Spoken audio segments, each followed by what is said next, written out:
नमस्कार दोस्तों, जय हिंद। स्वागत है आप सभी का यूपी रेगुलर क्लासेस के इस ऑनलाइन प्लेटफॉर्म पे। और अगर आप तैयारी कर रहे हो यूपीपीएससी आरओ की, जो कि री एग्ज़ाम होने वाला है बहुत जल्द, ठीक है। बहुत जल्द का मतलब है कि अब आपके पास इतना टाइम नहीं है कि आप विस्तार से पढ़ो। केवल और केवल इतना टाइम बचा है कि आप अच्छे से रिविज़न जरूर कर सकते हो, बस, ठीक है। कुछ नया आप बहुत ज़्यादा आप पढ़ नहीं सकते, रिविज़न कर सकते हो, प्रैक्टिस कर सकते हो, ठीक। तो उसी के संबंध में अब प्रैक्टिस सेशन शुरू हो रहा है, ठीक है। ये प्रैक्टिस सेशन सब्जेक्ट वाइज रहेगा, पहले बता दूं। ये कैसे रहने वाला है, किस प्रकार से हम लोग रिवीजन करने वाले हैं, वो पहले देख लेते हैं। और परीक्षा कब तक हो सकती है वो पहले देख लेते हैं, फिर शुरुआत करते हैं। देखिए, आरओ में सबसे बेहतर चीज़ है, सबसे बेहतरीन चीज़ है कि आप जितना अच्छा रिवीजन कर सकते हो उतना करो, उसी से सिलेक्शन होगा, ठीक। प्रीलिम्स में जो अपना बचा हुआ है वो जीएस है और हिंदी है। इन्हीं के दम पर मेंस लिखेंगे, ठीक है। इसमें जीएस का रोल सबसे बेहतरीन है, हिंदी का रोल सबसे बेहतरीन है, लेकिन हिंदी कई लोग कर ले जाते हैं, ठीक है ना। सबसे अच्छा कंपटीशन जीएस में ही है। जीएस पे हम लोग जो भी जनरल नॉलेज के क्वेश्चंस हैं, मतलब जीएस के क्वेश्चन है, वो देखेंगे। करंट और रीजनिंग छोड़कर, क्योंकि इसका अलग से मैं आपको टॉपिक करवाऊंगा, ठीक है। इसके अलावा जितना भी सिंपल जीएस होता है अपना परंपरागत जीएस, उसके हम लोग प्रैक्टिस करेंगे, वो भी सब्जेक्ट वाइज, ठीक। मैं स्टार्ट कर रहा हूँ पॉलिटी से। पॉलिटी से जैसे क्वेश्चन आते हैं वैसे ही, और जैसे नए ट्रेंड के क्वेश्चन चल रहे हैं, जैसे मैच करने के लिए आ जाते हैं क्वेश्चन, या वन लाइनर एमसीक्यू तो बहुत ही कम आते हैं, कथन कारण वाले आ जाते हैं, कथन कारण वाले, या मल्टीपल चॉइस वाले आ जाते हैं, मल्टीपल ऑप्शन जिसमें होते हैं, ठीक है। तो इस टाइप के क्वेश्चंस हम लोग प्रैक्टिस करेंगे, क्लियर है। और ये प्रैक्टिस सेशन तब तक चलेगा जब आपका एग्जाम ना हो जाए, जब आपका एग्जाम फाइनली प्रीलिम्स की डेट ना आ जाए, ठीक है। एक बार डेट आ जाएगी तो थोड़ा सा स्पीड और बढ़ा देंगे। डेट कब तक आएगी? मार्च में। मार्च में आपको पता लग जाएगा किस डेट को है। डेट आपको पता है मई या जून में पेपर है, ये तो फिक्स है, लेकिन डेट आपको पता लग जाएगी मार्च में, क्लियर है। तो चलिए शुरुआत करते हैं सेशन की। उससे पहले चैनल पर नए हैं, सब्सक्राइब, वीडियो को लाइक और शेयर जरूर कर देना। जो भी क्वेश्चंस होंगे उसकी जो पीडीएफ होगी वो टेलीग्राम पर मिल जाएगी। जो भी क्वेश्चन होंगे उसकी पीडीएफ टेलीग्राम पर मिल जाएगी, जरूर जुड़ जाना है, क्लियर है। और एक और टेलीग्राम ग्रुप है जिसमें मैंने आपको लिंक दिया हुआ है, उस पर जुड़ जाना, जाकि जीएस जीके जीएस की आप वहाँ पे प्रैक्टिस कर सको। वो एक क्विज चैनल है, फ्री है सबके लिए, तो आप फ्री प्रैक्टिस कर सकते हो, ठीक। तो चलिए शुरुआत करते हैं। आज हम लोग शुरुआत कर रहे हैं पॉलिटी की। बेहतरीन तरीके से हम लोग एक्सप्लेनेशन करते हुए चलेंगे और बहुत ही अच्छे से आपका रिवीजन हो पाएगा। टारगेट रखना है 90+ क्वेश्चन सही करने की। हालांकि आपने सुना होगा 80+50 कर लीजिए, आप आराम से प्रीलिम्स हो जाएगा, लेकिन मैं कह रहा हूं आप 90 टारगेट रखिए कि इतना हमको सही करना ही करना है, क्लियर है। चलिए तो शुरुआत करते हैं। और पहला प्रश्न बहुत ही बेहतरीन तरीके से ये रहा आपके सामने, कई बार आ चुका है ये प्रश्न, और इसी टाइप के प्रश्न पूछे जाते हैं। बहुत ज़्यादा आपको स्पेशल पॉलिटी में देखने को नहीं मिलेगा कुछ, ठीक है। पॉलिटी में इसी प्रकार के प्रश्न आएंगे। क्या कह रहा है प्रश्न में? पहला प्रश्न है, किस अधिनियम के द्वारा अंग्रेजों ने अखिल भारतीय संघ प्रस्तावित किया था? तो अखिल भारतीय संघ कब प्रस्तावित किया था, किस एक्ट के तहत प्रस्तावित किया था? तमाम सारे एक्ट हैं, मैंने आपको बताया भी है कुछ, मैंने आपको मॉडर्न हिस्ट्री में कई सारी चीजें बताई थी, ठीक है। तो ये अखिल भारतीय संघ वाला है, इसका ऑप्शन है ऑप्शन डी, 1935 एक्ट के तहत। 1935 का जो भारत शासन अधिनियम था या भारत सरकार अधिनियम था, उसके तहत अखिल भारतीय संघ की स्थापना की गई थी। अब इसमें था क्या, जो 1935 का एक्ट था, इसके कुछ प्रावधान थे जो मैं आपको बता देना चाहता हूं, ठीक है ना। ओवरऑल बता देंगे। जैसे पहला प्रावधान था कि केंद्र में द्वैध शासन की स्थापना करना, शासन की स्थापना प्रांतों से हटाकर प्रांतों में द्वैध शासन की स्थापना 1919 एक्ट के तहत हुई, जबकि 1935 में प्रांतों से द्वैध शासन हटाकर केंद्र में द्वैध शासन लागू कर दिया गया। क्लियर है, सिंपल सा पॉइंट है, पढ़ा होगा आपने। दूसरा इसी में किया गया था, अखिल भारतीय संघ की स्थापना की गई थी।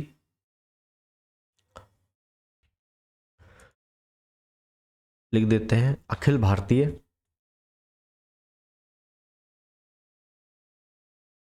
संघ की स्थापना की गई। किसके तहत? 1935 एक्ट के तहत। तीसरा पॉइंट क्या किया गया था इसी में देखेंगे कि म्यांमार या वर्मा, बर्मा बोला जाता था, बर्मा को भारत से अलग किया गया। 1935 एक्ट के तहत 1937 में अलग किया गया। ठीक है, मेन पॉइंट देख ले। और क्या किया गया था? तो एक फेडरल कोर्ट की स्थापना की गई थी, या संघीय न्यायालय, संघीय न्यायालय की स्थापना की गई थी 1935 एक्ट के तहत 1 अक्टूबर 1937 को, जिसमें 1+7 न्यायाधीश थे, मतलब एक मुख्य 7 अन्य। जो एक मुख्य था वो कौन था? मोरिस गोयर, मोरिस गोयर ये नाम था उसका। क्लियर है? तो ये कुछ 3-4 पॉइंट है जो मुझे अभी याद आया तो मैंने आपको बता दिया है बहुत सारे पॉइंट हम लोग मॉडर्न हिस्ट्री में इसको चेकआउट कर ही रहे हैं। ठीक है, तो इसका option D is the right. आगे चले।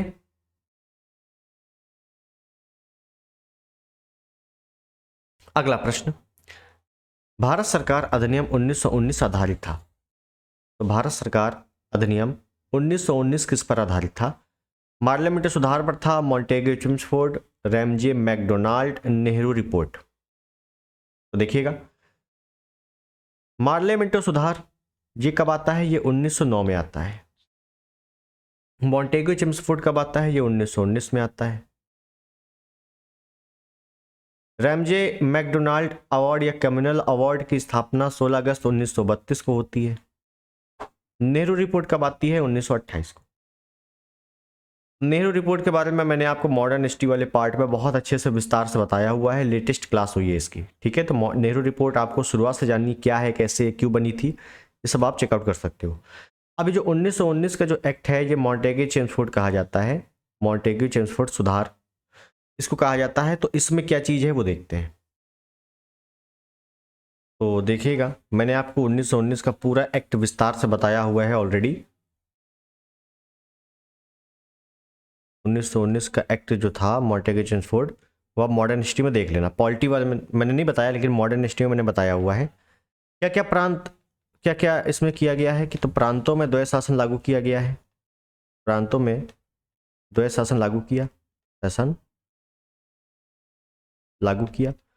अब प्रांतों से हटाकर केंद्र में द्वैध शासन 1935 में लागू किया था, है ना।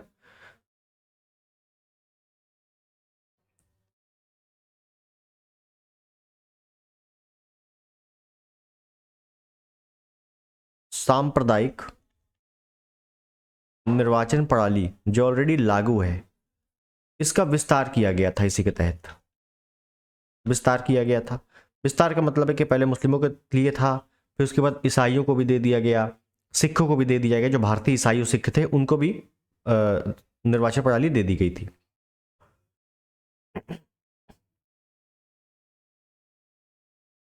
एक और लिख सकते हो कि वायसराय के जो केंद्रीय कार्यकारिणी थी, कार्यकारिणी में जो भारतीयों का दुगना प्रतिनिधित्व किया गया था, भारतीयों का दुगना प्रतिनिधित्व किया गया था। अब ये कैसे क्या हुआ था, ये आप थ्योरी वाली क्लास में एक बार देख लेना। ठीक है, तो इसका आंसर आपको पता लग गया, ऑप्शन बी। आगे चलते हैं, अगला प्रश्न, संविधान सभा का प्रथम सत्र कब हुआ? आपको दिख रहा है प्रश्न? बिल्कुल दिख रहा है। संविधान सभा का पहला सत्र कब हुआ था, यह पूछा जा रहा है कि संविधान सभा का पहला सत्र कब हुआ था। संविधान सभा की स्थापना कैबिनेट मिशन जब आया था, कैबिनेट मिशन मार्च 1946 में, मार्च 1946 में आया था। इसके तहत संविधान सभा की स्थापना होती है, संविधान सभा का गठन होता है, और संविधान सभा की जो बैठकें होती है, मैं यहां पे लिखता हूं,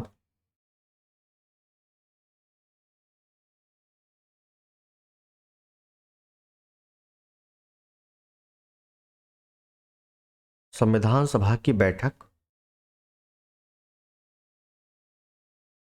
अधिवेशन, वाचन। कुछ भी पूछा जा सकता है तो बैठक याद रखना 166, अधिवेशन ध्यान रखना 12 और वाचन ध्यान रखना 3। ये नंबर आपसे पूछे जा सकते हैं। तो जो पहला सत्र होता है वो 9 दिसंबर 1946 को इसकी स्थापना होती है, 9 दिसंबर 1946 को। और इसी बैठक में, मतलब ये प्रथम बैठक है, इस पे अध्यक्ष कौन बनते हैं? सच्चिदानंद सिन्हा,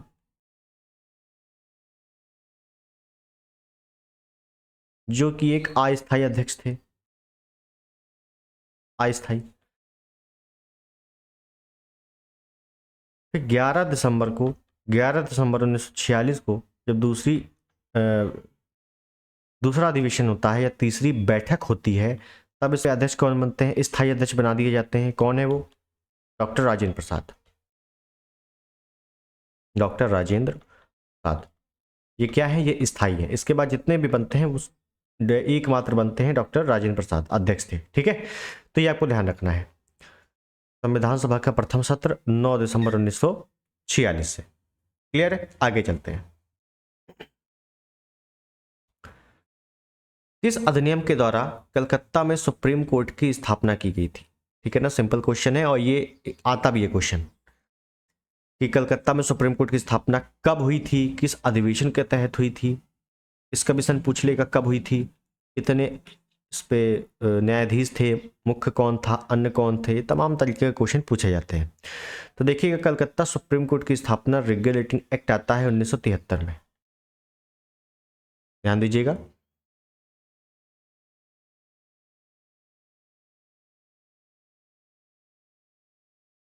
रेगुलेटिंग एक्ट 1973 के तहत कलकत्ता में सुप्रीम कोर्ट की स्थापना 1974, एक साल बाद होती है। ये आपको सन ध्यान रखना है, 1973-74 में बड़ा कन्फ्यूजन होता है।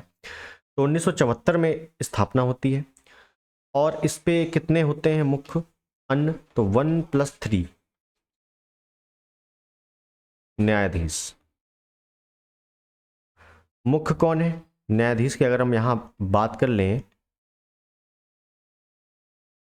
मुख्य कौन है? Elijah Impey. अन्य कौन है? Hyde, Chamber, Lemaistre. Hyde, Chamber, Lemaistre, ये अन्य है। मुख्य कौन है? Elijah Impey. ठीक है। कलकत्ता में सुप्रीम कोर्ट की स्थापना 1974 में किस एक्ट के तहत? तो रेगुलेटिंग एक्ट 1973 के तहत। ठीक है ना, सिंपल क्वेश्चन है। नेक्स्ट आगे चलते हैं हम लोग। ब्रिटिश सरकार में किस अधिनियम ने सबसे पहली बार भारत में शिक्षा के लिए 1 लाख रुपए दिए थे? वेरी इंपॉर्टेंट है।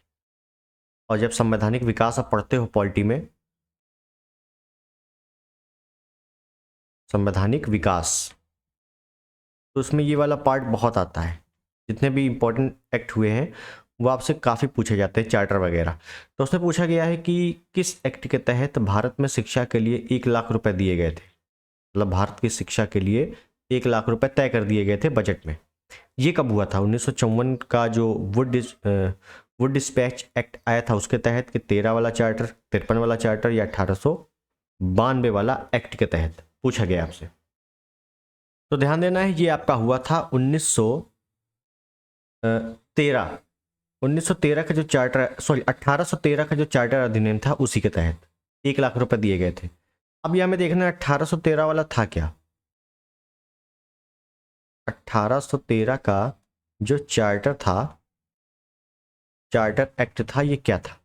क्या क्या प्रावधान थे इसमें? मुख्य प्रावधान देखेंगे हम लोग। तो 1813 में एक प्रावधान ये भी था कि पहली बार, पूरा लिख देते हैं, पहली बार ईसाई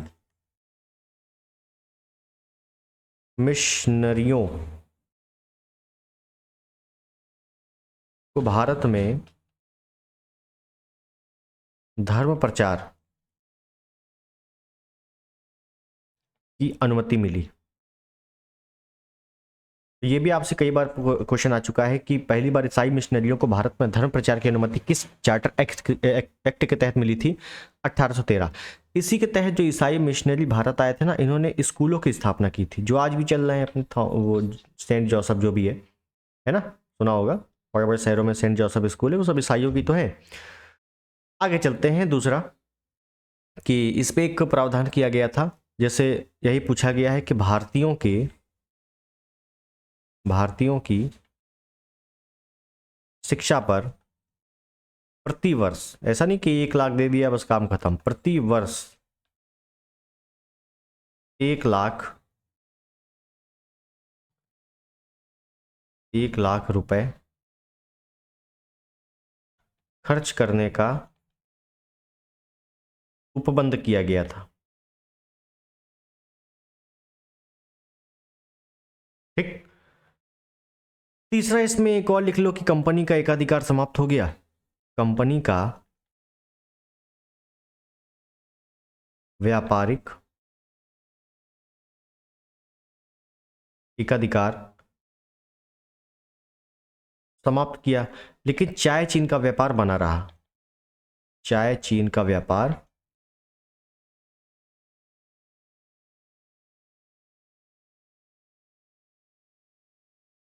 का एकाधिकार बना रहा। 1833 में फिर पूर्णतः बंद कर दिया गया था। ठीक है, ये था मामला। एक और पॉइंट है कि जो ब्रिटिश व्यापारी हुआ करते थे और जो इंजीनियर थे, लिख देते हैं इसको भी, क्या पता पूछ ले। ब्रिटिश जो व्यापारी हुआ करते थे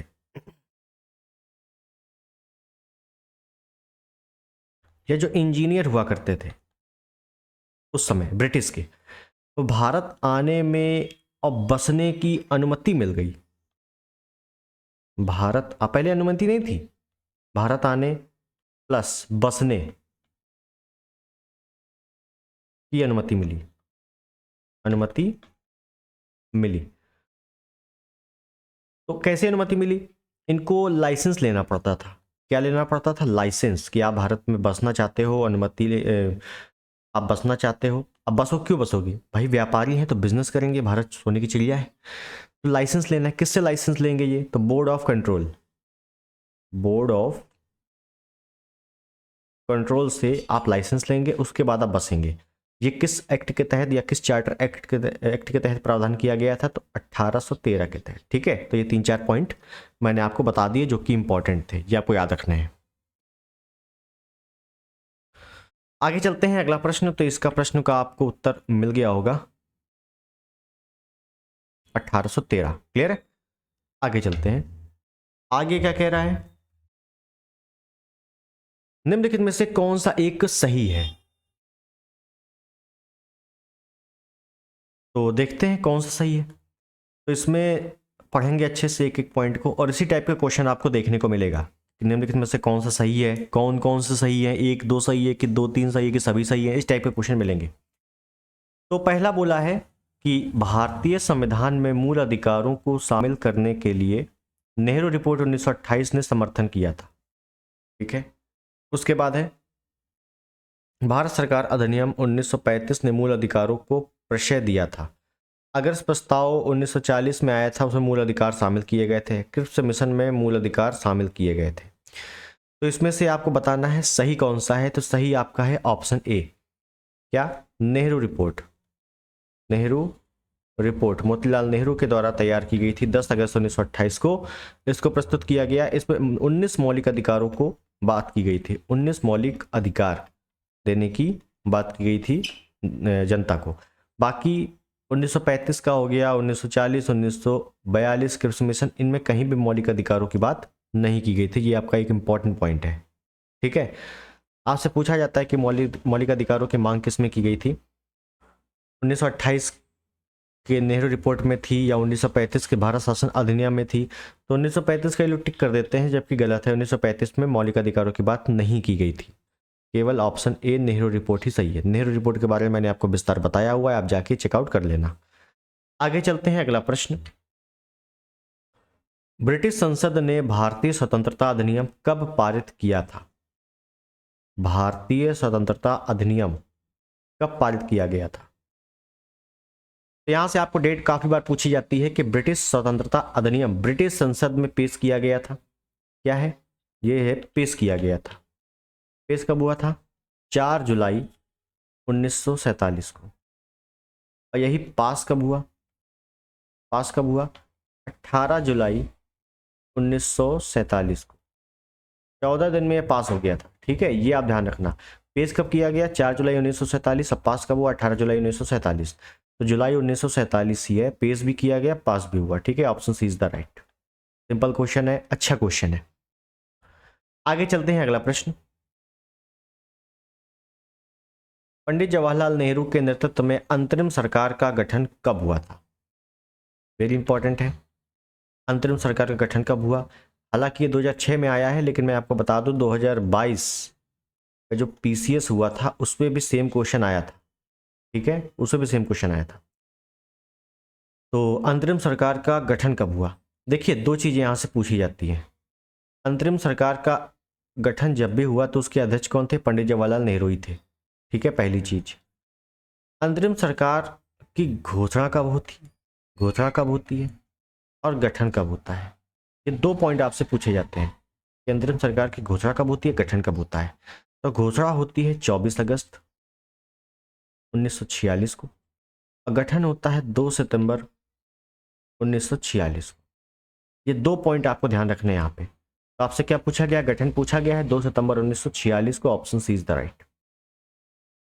अगर गठन अगर घोषणा पूछी जाती, घोषणा कब हुई, तो हम करते 24 अगस्त, ऑप्शन बी टिक करते। ठीक है, तो ये थोड़ा सा डिफरेंस, बेसिक डिफरेंस है, ध्यान रखना है आपको।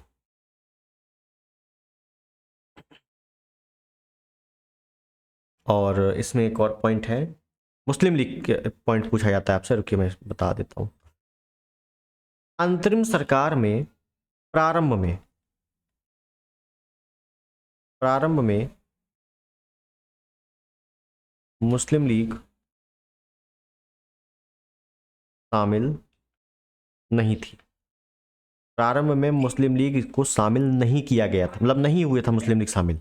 लेकिन बाद में, ध्यान रखिएगा, 26 अक्टूबर 1946 को मुस्लिम लीग शामिल हो गया। मुस्लिम लीग शामिल हुआ। याद रखना, अंतरिम सरकार का गठन हो गया है सितंबर में, लेकिन तब मुस्लिम लीग इसमें शामिल नहीं है। लेकिन सितंबर के बाद अक्टूबर में ये मुस्लिम लीग शामिल हो जाता है। कब डेट है? 26 अक्टूबर को। तो ये पूछा जाता है कि मुस्लिम लीग अंतरिम सरकार में कब शामिल हुआ था। डेट पूछी जाती है 26 अक्टूबर 1946। क्लियर है? आगे चलते हैं। तो यहाँ पे ऑप्शन सी आपको ध्यान रखना है। बहुत बढ़िया क्वेश्चन है। सूची 1, सूची 2 सुमेलित कीजिए। सूची 1, सूची 2, इसी टाइप का क्वेश्चन, बिल्कुल लेटेस्ट पैटर्न पे यही क्वेश्चन चल रहा है, लेटेस्ट पैटर्न है। तो मिलान करते हैं, कोई दिक्कत नहीं, देखते हैं क्या है। तो इसमें देखेंगे भारतीय परिषद अधिनियम 1909। तो 1909 जैसी आएगा तो दुशासन पद्धति का आरंभ 1916, मार्ले मिंटो या लॉर्ड मिंटो, प्रांतीय स्वायत्तता। तो जाहिर सी बात है, समझ में आ जाएगा कि जो 1909 है वो मार्ले मिंटो सुधार आया था। तो ए का हम 3 लगा देंगे। ए का 3 लगाओगे, जैसे ही ए का 3 लगाओगे तो ए का 3 पहले तो एक ही ऑप्शन में मिलेगा। ठीक है, ऑप्शन डी। पहली बात तो देखो, ये वाले क्वेश्चन सॉल्व करने का एक तरीका है। जब भी आपसे मिलान करने को आएगा, मिलान वाले क्वेश्चन में मैंने आपसे कई बार कहा है कि मिलान वाले क्वेश्चन में 90% चांस है कि आपका प्रश्न बिल्कुल आंसर सही हो जाएगा। 90% चांस है कि सही होगा, बशर्ते उसमें से 4 में से आपको एक सटीक पता होना चाहिए या 2 सटीक पता होना चाहिए, आपका सही हो जाएगा। ये खासकर यूपीपीएससी का एक है, यूपीपीएससी में स्पेशल है। यूपी ट्रिपल एससी में अगर देखोगे तो हो सकता है आपको 3 मिलाना पड़े, लेकिन यूपीपीएससी में खास करके कि अगर 1-2 मिल रहा है तो आपको आराम से आंसर मिल जाएगा। जैसे लखनऊ समझौता है, लखनऊ समझौता बहुत ही फेमस समझौता है, सी का 2, 1916 में हुआ था। लखनऊ पैक्ट भी कहा जाता है इसको। और इसी में 1916 में ही लखनऊ अधिवेशन में ही अंबिका चरण मजूमदार अध्यक्षता कर रहे थे, और मुस्लिम लीग की अध्यक्षता मोहम्मद अली जिन्ना कर रहे थे, वो भी लखनऊ में हुआ था। और इसमें कांग्रेस और लीग मिल गए थे। ठीक है ना, ये सारी चीज़ें मैंने आपको बताई हुई है मॉडर्न हिस्ट्री में। तो ए का 3, सॉरी ऑप्शन डी यहाँ पर बिल्कुल सही हो गया। ए का 3 हो गया, सी का 2 हो गया, सी का 2 भी यहाँ मिल रहा है। देखो भारत शासन अधिनियम में जो है द्वय शासन शुरुआत किया गया था, द्विशासन हो गया, डी का 1। क्लियर है, तो ये आपको ध्यान रखना है। अब प्रांतों में द्वय शासन लागू किया गया था, प्रांतीय स्वायत्तता, तो भारत शासन अधिनियम 1935 में, तो बी का 4 हो गया। ठीक है ना, सिंपल क्वेश्चन है। आगे चलते हैं। नीचे 2 वक्तव्य दिए गए हैं, देखना है कथन कारण। तो कथन कारण वाले भी क्वेश्चन आ रहे हैं। हालांकि पॉलिटी में आपसे बहुत ही सिंपल क्वेश्चन आते हैं, बहुत ज़्यादा डिटेल्ड वर्जन नहीं पूछा जाता। ठीक है, जितना डिटेल आएगा आपका जियोग्राफी या हिस्ट्री वगैरह में आएगा तो वो भी हम लोग देखेंगे। तो कथन कारण है, देखते हैं, पढ़ते हैं। भारत का संविधान देश की आवश्यकता की पूर्ति करता है। भारत का जो संविधान है देश की आवश्यकताओं की पूर्ति करता है, बिल्कुल सही है भाई। संविधान अगर पूर्ति ना करे तो वो संविधान का मतलब क्या है फिर? ठीक है, देश की जो भी आवश्यकताएं हैं उसकी पूर्ति कौन करता है? संविधान करता है, बिल्कुल सही है। भारत ही नहीं, कोई भी अगर देश हो उसकी पूर्ति संविधान ही तो करता है, बिल्कुल सही। अब क्यों करता है ये बताओ? इस वजह से करता है क्योंकि इसको एक ग्रही संविधान कहा जाता है। इस वजह से करता है क्या? बिल्कुल नहीं। कारण, कथन कारण पहले अलग अलग पढ़ो, उसके बाद मिला के पढ़ो। हमने पढ़ा कथन को, कारण छोड़ दिया। अभी हमने कथन को पढ़ा कि भारत का संविधान देश की आवश्यकताओं की पूर्ति करता है, जो कि बिल्कुल सही है। फिर हमने कथन छोड़ दिया, हमने कारण पढ़ा कि इसको एक ग्रही संविधान कहा जाता है। किसको? भारत के संविधान को एक ग्रहित संविधान कहा जाता है। ग्रहित मतलब ग्रहण किया हुआ। तो ये भी बिल्कुल सही है। क्यों? क्योंकि भारत का संविधान बनने पर 60 देशों का अध्ययन किया गया है। 60 देशों का अध्ययन किया गया है और बहुत सारी चीज़ें ली गई हैं, चाहे वो मौलिक अधिकार हो, मौलिक कर्तव्य हो, संविधान संशोधन हो, सारी चीज़ें, बहुत चीज़ें ली गई है, ग्रहण की गई है, मतलब कह दें ग्रहण की गई है। जब ग्रहण की गई है तो ग्रही संविधान है, बिल्कुल सही है, बिल्कुल सही है। अब कथन और कारण दोनों सही है, तो क्या ये दोनों कंपेयर होके सही है कि अलग अलग सही है, ये देखना है। तो हम देखेंगे कि भारत का संविधान देश की आवश्यकताओं की पूर्ति करता है। क्या कारण है? कारण यह है कि ये ग्रही संविधान है, गलत। ये अलग मैटर है, ये अलग मैटर है। मेरी बात समझे? दोनों सही है लेकिन अलग अलग सही है। इस वजह से ए और आर दोनों सत्य है, परंतु स्पष्टीकरण नहीं है। Option B is the right. ये आपको ध्यान देना है कथन कारण में, इंपॉर्टेंट है। आगे चलते हैं, अगला प्रश्न। भारत को एक संविधान देने का प्रस्ताव संविधान सभा द्वारा पारित किया गया था। संविधान देने का प्रस्ताव, प्रस्ताव मतलब प्रस्तावना, प्रस्तावना मतलब उद्देशिका। इसको पेश किया गया था। पेश कब किया गया था? 13 दिसंबर 1946 को पंडित नेहरू के द्वारा। ध्यान दीजिए, पंडित नेहरू के द्वारा पेश तो किया गया, लेकिन पास कब किया गया, पारित कब किया गया? 22 जनवरी 1947 को, 22 जनवरी 1947 को। ठीक है ना, प्रस्तावना, उद्देशिका, प्रिएम्बल। अब तो प्रिएम्बल लिख के आता है ऐसे, प्रिएम्बल ऐसे लिख के आता है, ठीक है, ध्यान दीजिएगा। तो 22 जनवरी 1947, option B is the right. प्रस्तावना आपने पढ़ लिया डिटेल में, क्लियर है। आगे चलते हैं। निम्नलिखित घटनाओं पर विचार कीजिए, इन्हें सही कालानुक्रम में व्यवस्थित कीजिए। क्रम में लगाने के लिए भी आता है, क्रम में लगाने के लिए भी आता है। ये भी एक नया ट्रेंड है कि आपसे मिलान वाले भी आ रहे हैं, कथन कारण वाले भी आ रहे हैं, कथन कारण वाले भी आ रहे हैं, और मल्टीपल स्टेटमेंट क्वेश्चन भी आ रहे हैं कि आपको मिलान सही करना है कि 1 2 सही है कि 2 3 सही है, और क्रम में लगाने को आ रहे हैं। ये 4 पैटर्न बिल्कुल लेटेस्ट है। और जो ओल्ड पैटर्न है वो क्या है? सिंपल सा है, क्वेश्चन आएगा, 4 ऑप्शन आएंगे। ठीक है, तो अब इसको देखते हैं क्या है। इसको लागू, इसको सही करने का एक तरीका है कि पहले चारों में से जो आ रहा है पहले उसको टिक करो। तो जैसे मैं बताऊं, संविधान लागू होने की तिथि सबको पता होगी, 26 जनवरी 1950। ठीक है, संविधान सभा की पहली बैठक सबको पता होगी,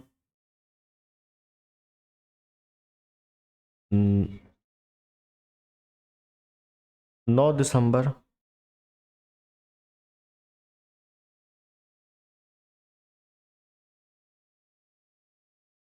9 दिसंबर 1946। बाकी छोड़ दो। अब जाहिर सी बात है, पता है कि 4 के बाद 3 आएगा, ये आएगा, ये आएगा, इस हिसाब से इस क्रम में चल रहा है। ठीक है, 4 के बाद 3 आएगा, तो 4 के बाद 3 आएगा, तो 4 के बाद 3, तो ये तो हटा ही दो, फिर ए तो हटा दो, ए में है ही नहीं। फिर उसके बाद प्रारूप समिति की नियुक्ति, अब भारतीय संविधान पारित हुआ। देखिए यहाँ कंफ्यूजन है, पारित हुआ और लागू होने की तिथि। जब लागू हुआ था 26 जनवरी 1950 था, कि जब पारित हुआ, बन के तैयार हुआ, वो था 26 नवंबर 1949, जिस दिन संविधान दिवस मनाया जाता है। ठीक है ना, 26 नवंबर 1949। तो 49 50 तो 46, 49 50, 4 2 3, 4 फिर 2 फिर 3, तो 4 के बाद 2 आएगा, फिर 3 आएगा, तो 4 के बाद 2 3 तो इसमें है नहीं, 4 के बाद 2 3 तो इसमें है नहीं, 4 के बाद 2 और 3, ये option D is the right. ठीक है, अब प्रारूप समिति की नियुक्ति, प्रारूप समिति का गठन कब होता है? तो प्रारूप समिति का गठन 29 अगस्त 1947, जिसमें बी आर अम्बेडकर फिर 30 अगस्त को आते हैं, अध्यक्षता करते हैं। ठीक है, तो ये आपको ध्यान रखना है, काफी इंपॉर्टेंट डेट है ये सभी। ऑप्शन डी यहाँ पे सही है। आगे चलते हैं।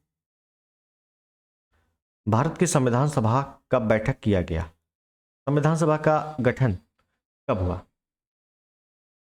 गठन मतलब नियुक्ति या पारित, स्टार्टिंग ये कब हुई थी? तो सिंपल सा है, माउंटबेटन योजना है, भारतीय स्वतंत्रता अधिनियम है, कैबिनेट मिशन है, क्रिप्स प्रस्ताव है। क्रिप्स प्रस्ताव तो बेकार हो गया था, कैबिनेट मिशन आया था 1946 को, 3 सदस्यीय था, पैथिक लॉरेंस,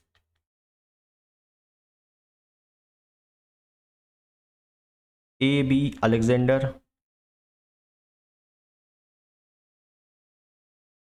स्टेफोर्ड क्रिप्स, जिसमें पैथिक लॉरेंस अध्यक्ष थे। ये 3 सदस्यीय आया था, तब जाके ये पारित हुआ था, सॉरी गठन हुआ था इसका। ठीक है, option B is the right. Cabinet mission के द्वारा ही संविधान सभा का गठन किया गया। फिर कैबिनेट मिशन कैसे आया था, उसने कब कब सिफारिशें दी, क्या सिफारिशें दी, फिर 389 सीटों पर चुनाव होना था, कितने पर चुनाव हुआ, ये सारी चीजें मैं आपको बता चुका हूं। ठीक है, पॉलिटी वाले सेशन में जाना, प्लेलिस्ट में वहां पे चेक कर लेना। आगे चलते हैं। संविधान सभा की प्रांतीय संविधान समिति का अध्यक्ष कौन था? अब देखिए, समितियां भी कई बार पूछी जाती हैं, और समितियां ज्यादातर आपसे मिलान करने को आती हैं कि समिति के अध्यक्ष कौन थे, समिति कब गठन हुआ, इस समिति का संबंध किससे है। ठीक है, जो आधुनिक भारत में जो कमेटी का गठन हुआ है, उनसे भी क्वेश्चन आते हैं। हालांकि जो प्रस्तावना बोल रहा हूँ, जो समितियां बनी हैं, तो कुछ इंपॉर्टेंट समितियां आपसे बार बार पूछी जाती हैं, तो उनके बारे में हम लोग देख लेते हैं। जैसे प्रांतीय, कुछ ट्रिक वगैरह है कि जैसे प्रांतीय आ जाए और संघ आ जाए, संघ या संघीय, इस शब्द से अगर स्टार्टिंग हो रही हो समिति की, संघ या समिति, संघ या संघीय से स्टार्टिंग हो रही हो, तो उसके अध्यक्ष पंडित जवाहरलाल नेहरू कर देना। प्रांत या प्रांतीय से शुरुआत हो रही है तो सरदार पटेल कर देना। ठीक है, बस काम खत्म। एक आपसे पूछी जाती है, जैसे यहाँ पे प्रांतीय है, तो प्रांतीय में क्या करोगे? Sardar Patel, option D is the right. एक आपसे पूछी जाती है अल्पसंख्यक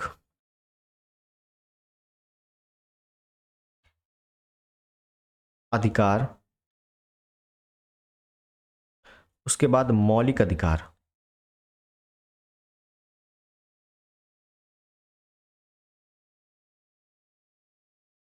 समिति, समिति, इन दोनों के अध्यक्ष कौन है? इनके अध्यक्ष भी सरदार पटेल है। ये भी आपसे पूछ ली जाती है कभी कभार। ठीक है ना, ये भी इंपॉर्टेंट है।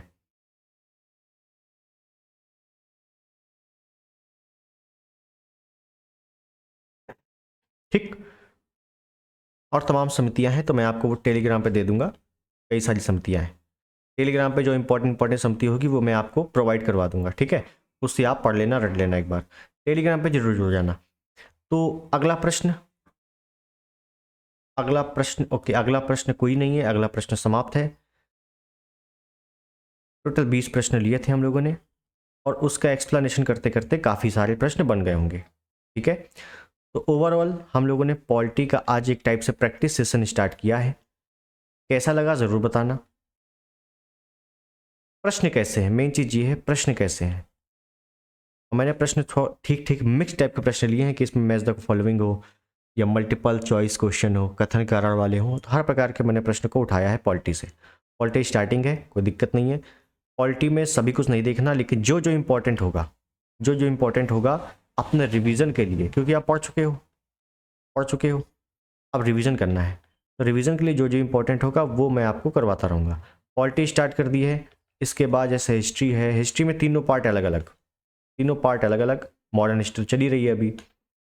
जियोग्राफी है, जियोग्राफी में तो खासकर अपने को मैपिंग से ज़्यादातर लेना है काम। ठीक है, साइंस है, एनवायरनमेंट है, यूपी जीके है, ये इतने सारे कोर सब्जेक्ट हैं तो अपने को कवर करने हैं इनको कायदे से। ठीक, तो आई होप वीडियो आपको पसंद आया होगा। चैनल पर नए हैं सब्सक्राइब कर देना, वीडियो को लाइक कर देना, शेयर कर देना। आपके कितने प्रश्न सही थे ये जरूर बताना, और इसकी पीडीएफ टेलीग्राम पे मिल जाएगी। और जो भी इंपॉर्टेंट पीडीएफ होती है, इंपॉर्टेंट फोटोज होती है, वो मैं टेलीग्राम पे दे देता हूँ, जरूर ज्वाइन हो जाना यूपी रेगुलर क्लासेस के नाम से। क्लियर है, तो मिलते हैं अगले वीडियो में, तब तक के लिए नमस्कार, जय हिंद, वंदे मातरम।